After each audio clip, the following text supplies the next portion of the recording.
স্বামী থাকে বিদেশ কিছু করার নাই। এই বলে না কয় স্বামী বিদেশে কিছু করার নাই। হ্যালো ভাবি, হ্যাঁ ভাবি, হ্যাঁ চিনতে পেরেছেন ভাবিকে? আমি বল্টু। হ্যাঁ বল্টু ভাই, হ্যাঁ বল্টু ভাই আপনি কেমন আছেন? আপনার ভাই বিদেশে যাওয়ার পর থেকে আপনি খোঁজ নেন না। আরে বাবা, কি বলছেন আপনি? পানি কেন দেবো আপনাকে?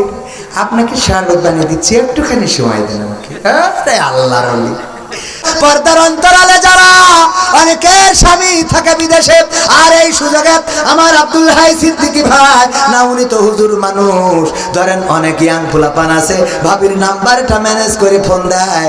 হ্যালো ভাবি, হ্যাঁ ভাবি, হ্যাঁ চিনতে পেরেছেন ভাবিকে? আমি বল্টু। হ্যাঁ বল্টু ভাই, হ্যাঁ বল্টু ভাই আপনি কেমন আছেন? আপনার ভাই বিদেশে যাওয়ার পর থেকে আপনি খোঁজ নেন না। আরে বাবা, আসে না না। ওরে বাবা বল্টু যদি বলে ভাবি আসতেছি একটু পানি খাবো, আরে আসার পরে যদি বলে ভাবি একটু পানি দেন, কি বলছেন আপনি? পানি কেন দেবো আপনাকে?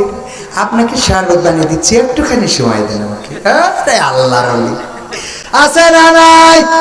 স্বামী থাকে বিদেশ কিছু করার নাই। এই বলে না কয় স্বামী বিদেশে কিছু করার নাই।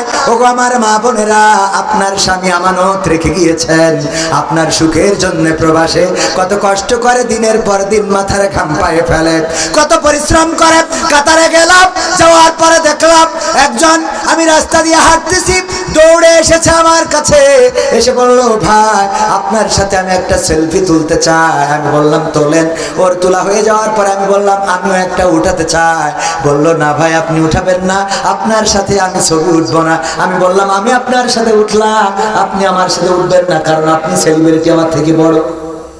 কয় না হুজুর মাইন্ড করেন না, আমিও সেলিব্রিটি নই, তবে আপনার সাথে ছবি উঠলাম, আপনি কেন উঠবেন না? ওই ভাই বলল ভাই দেখেন আমার জামা কাপড়ের অবস্থা, ছেঁড়া ছোট জামা, পরনের প্যান্টটায় কত জায়গায় ছেঁড়া, পায়ের জুতোটায় রং লেগে আছে, আরে ময়লা মাটি, গায়ে কালো হয়ে গেছে রোদে পুড়ে। ওই মানুষটা বলল ভাই আমার এই পোশাকে যদি ছবিটা তুলে ফেসবুকে ছেড়ে দেন, আপনাকে তো সবাই চেনে, বাংলাদেশের মানুষ, আমার ছবিটা যখন আমার পরিবারের কাছে পৌঁছে যাবে, যখন আমার স্ত্রী দেখবে, যখন আমার মা দেখবে, যখন আমার সন্তান দেখবে, তখন মনে করবে আরে আমার বাছা প্রবাসে কত কষ্ট করে, আমি আমার সন্তান, আমার মা, আমার স্ত্রীর কাছে আমার এই কষ্টের কথাটা প্রকাশ করতে চায় না। সুতরাং আপনার সাথে আমি ছবি উঠবো না, আপনার সাথে আপনার ফোনে আমি ছবি উঠবো না, বরং আপনার ছবিটা আমার ফোনে থেকে যাক স্মৃতি হিসাবে। ওগো আমার মায়েরা বোনেরা, এইভাবে প্রবাসে কষ্ট করে আমার প্রবাসীরা মাথার ঘাম পায়ে ফেলে, কত উঁচু উঁচু বিল্ডিং এ কাজ করে। আমার চোখের সামনেই থাইল্যান্ডের একজন ভাই, নাম হলো রংচাই, সে পড়ে গেল 13 তলা বা তার থেকে বেশি তলা থেকে নিচেই পড়লো।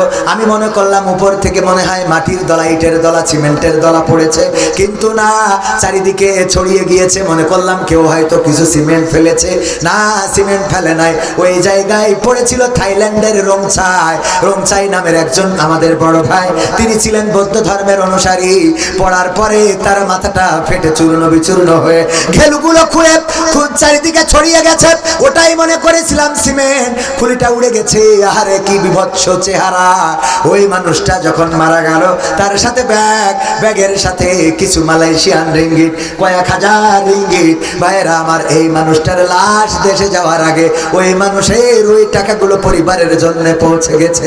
আমার ভাইয়েরা প্রবাসে যারা থাকে তারা মরতে রাজি থাকে, পুলিশের কত দৌড়ানি খায় যেন অ্যারেস্ট না হয়, পুলিশের হাত পা জড়িয়ে ধরার মতো ইতিহাস আছে। ভাইয়েরা আমার, মায়েরা আমার, কত কষ্ট করে প্রবাস থেকে, কত পরিশ্রম করে মাথার ঘাম পায়ে ফেলে।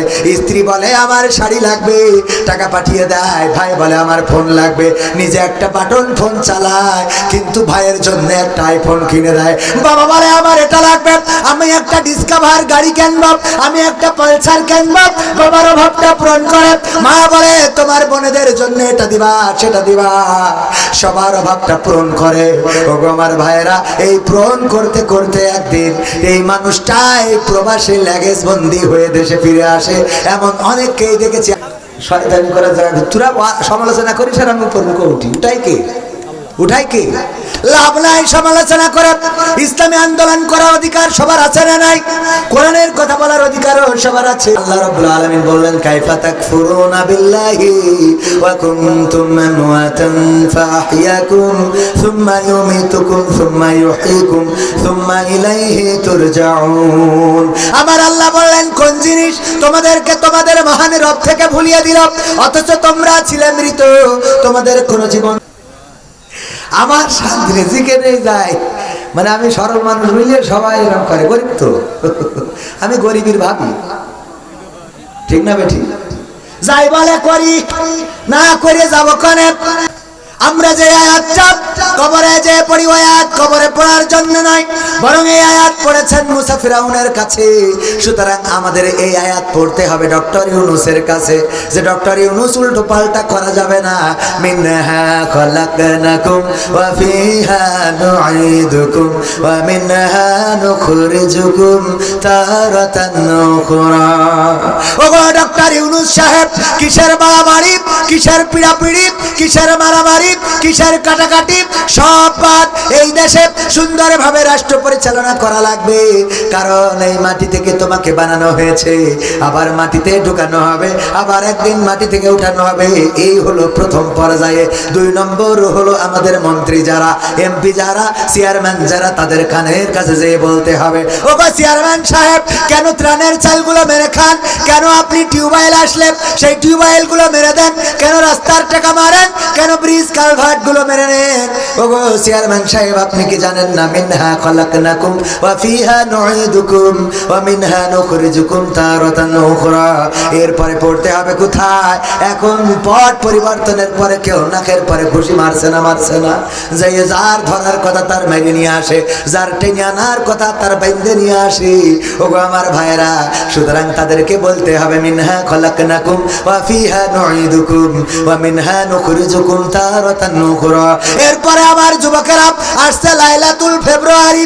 এই লাইলাতুল ফেব্রুয়ারিতে যুবকদের বলে, যদি তুমি আমার জন্য এই দিন কোন 3 পিস না এনে দাও, তাইলে তোমার সাথে কাটা কাটি রে। তখন বলতে হবে মিনহা খলাকনাকুম ওয়া ফিহা নুঈদুকুম ওয়া মিনহা নুখরিজুকুম তারাতান উখরা। ওগো সুন্দরী, কিসের বড়াই তোমার, কিসের লড়াই তোমার, কিসের এত লাইলাতুল ফেব্রুয়ারি, কিসের এত গদখালিতে ঘোরাঘুরি, কিসের এত বাইকের পিছনে গিয়ার দেয়া? ওগো সুন্দরী, তুমি কি জানো না এই মাটি থেকে তোমাকে সৃষ্টি করা হয়েছে, আবার একদিন এই মাটিতে তোমাকে ঢুকানো হবে, আবার একদিন এই মাটি থেকে তোমাকে উঠানো হবে, আল্লাহর কাছে তোমাকে দাঁড় করানো হবে। ওগো আমার ভাইরা, এরপরে দেখেন আমার সমাজে কত অন্যায় আছে, গ্রামে সুদখোর আছে। এই সুদখোরের কাছে টাকা ধার চাইতে গেলে দেয় না, কিন্তু যে যদি বলেন সুদ লাগবে তাইলে দেয়। যখন সে সুদ দিবে, সুদ দিতে চাইবে, তখন বলতে হবে মিনহা খলাকনাকুম ওয়া ফিহা নুঈদুকুম ওয়া মিনহা নুখরিজুকুম তারাতান উখরা। এই সুদখোরকেও সাবধান করতে হবে। ওগো আমার মা বোনেরা,